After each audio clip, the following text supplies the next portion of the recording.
अश्विन माह के शुक्ल पक्ष की प्रतिपदा तिथि की शुरुआत 3 अक्टूबर की सुबह 12:19 पर होगी।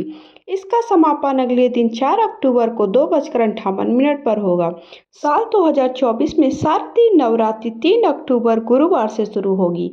ऐसे में नवरात्रि के प्रथम दिन हमें कैसे पूजन करना है और प्रतिदिन सुबह शाम की पूजा कैसे करनी, देखिए नवरात्रि में घट की स्थापना कैसे करनी है, कलश कैसे स्थापित करें, साथ ही साथ नवरात्रि में 9 दिनों तक पूजन कैसे करें, संपूर्ण जानकारी सर्वपितृ अमावस्या के दिन हमें भी किन किन चीज़ों का दान करना है, ये सारी जानकारी मैंने पहले वीडियोस चैनल पे अपलोड कर दिया, आप सब देख लीजिए। अब नवरात्रि में प्रतिदिन सुबह शाम की पूजा, तो सबसे पहले हमें क्या करना है, देखिए अगर आपने कलश की स्थापना वगैरह की है तो वो आपको कुछ भी हटाना नहीं है। अब सुबह के वक्त देखिए हमने फूल चढ़ा दिया, भोग चढ़ा दिया, सब कुछ चढ़ा दिया, ठीक है। अब हमको शाम के वक्त, मतलब ऐसे प्रत्येक दिन हमको जब दूसरे दिन पूजन करना है शाम के वक्त, तो शाम के वक्त अगर आप अखंड दीपक जला के रखते हैं तो अखंड दीपक अगर आप जला के रखेंगे तो अखंड दीप तो आपका वहीं पे प्रज्वलित रहेगा, तब तो आपको उसको कुछ भी नहीं करना है, वो वैसा ही रहेगा। लेकिन अगर आपने नॉर्मल दीपक जला के रखा है तो आप उसे क्या करेंगे, सुबह के जैसे ही नॉर्मल दीपक बुझ जाएगा तो आप उसे धुल करके साफ कर लेंगे, फिर शाम की तैयारी कर लेंगे। तो सबसे पहले हम सभी को जो हमने फूल वगैरह चढ़ाए, फूल पत्ती और जैसे दुर्वा वगैरह चढ़ा है, वो सारी चीज़ें हम हटा लेंगे, उठा लेंगे शाम के वक्त जब हम पूजा करेंगे। सारी चीज़ें उठा लिया, साथ ही साथ हमने जो भोग लगाया भोग भी उठा लेंगे। बाकी माता की जो हमने चौकी माता को बैठाया है, दुर्गा माता की जो फोटो बैठाई है, कलश की स्थापित की है और जो हमारा अखंड दीपक है वो बस उसी तरह रखा रहेगा। नॉर्मल दीपक उठा करके धो करके फिर से शाम का दीपक जलाएंगे। अब जब हम शाम का सबसे पहले दीपक जला करके रख देंगे, अगर नॉर्मल दीपक जला रहे, ठीक है, दीपक को उठा करके फिर से हमने नॉर्मल दीपक शाम के वक्त जला दिया।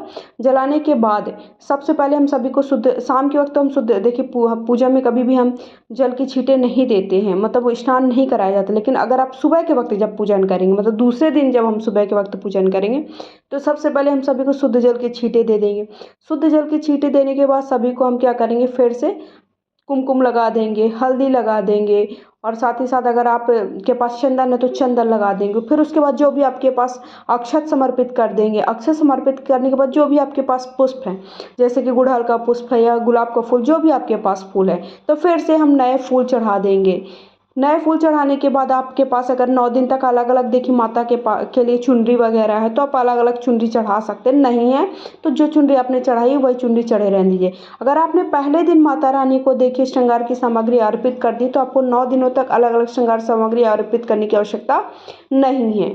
आप, या अगर आपने पहले दिन नहीं की है तो आप अष्टमी के दिन भी कर सकते हैं, नवमी के दिन भी कर सकते हैं। फिर उसके बाद जो हमने बतासे का भोग लगाया, तो बतासे का भोग अगर हमने सुबह लगाया तो शाम तक लगे रहने दीजिए, शाम के वक्त फिर आपको उठा लेना है। लेकिन अगर आपने जो खाने के पकवान वगैरह चढ़ाए हैं, फल फूल चढ़ाए हैं, भोग चढ़ाया है और मिठाई लड्डू वगैरह चढ़ाए, वो आपको आधे घंटे के अंदर आपको भोग उठा लेना वहाँ से पूजा के बाद और सभी को घर के लोगों में प्रसाद के रूप में वितरित कर देना। शाम के वक्त फिर से आप किसी भी चीज़ का भोग लगा सकते हैं।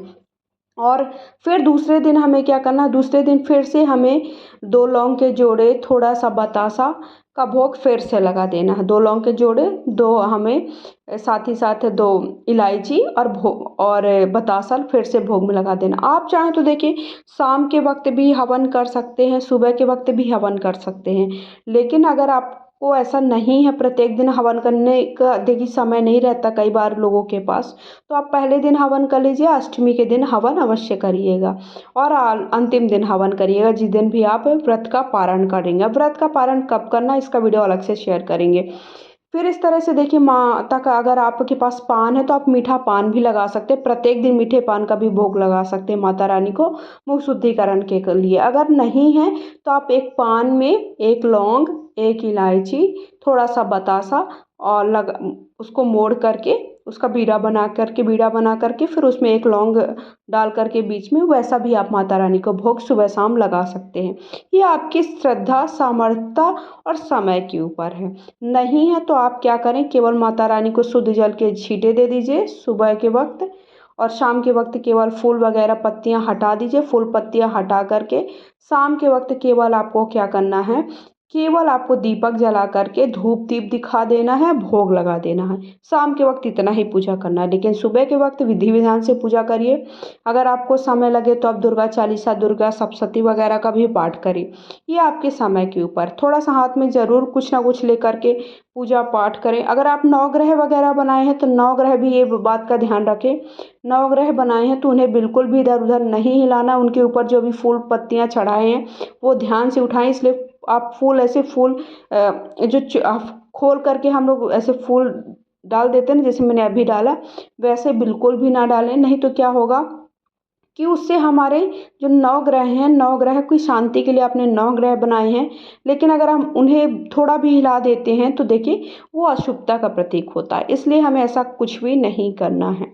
हवन के लिए मैंने बताया कि आप चाहें तो पहले दिन हवन कर लें और अष्टमी के दिन, नवमी के दिन हवन करें, लेकिन आपकी क्षमता है, आपके पास समय है और आपके पास सारी चीज़ें उपलब्ध हैं तो आप प्रत्येक दिन भी सुबह के वक्त कम से कम हवन कर सकते हैं।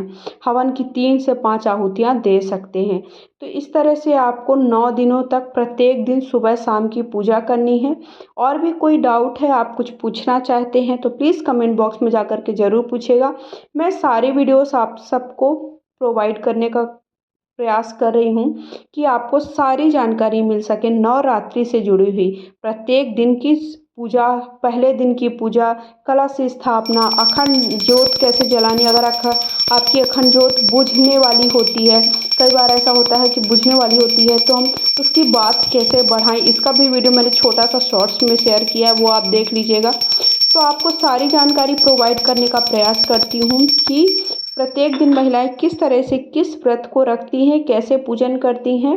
और देखिए जैसे प्रत्येक दिन हमें अपनी सामर्थ्य के हिसाब से दक्षिणा चढ़ाते जाना है और अंतिम दिन उस दक्षिणा का क्या करना है उसका वीडियो अलग से, जब मैं माता की चौकी उठाने का वीडियो बनाऊंगी तभी आप सबको सारी जानकारी दूंगी कि अंतिम दिन हमें जो सारी सामग्री उनका क्या करना है।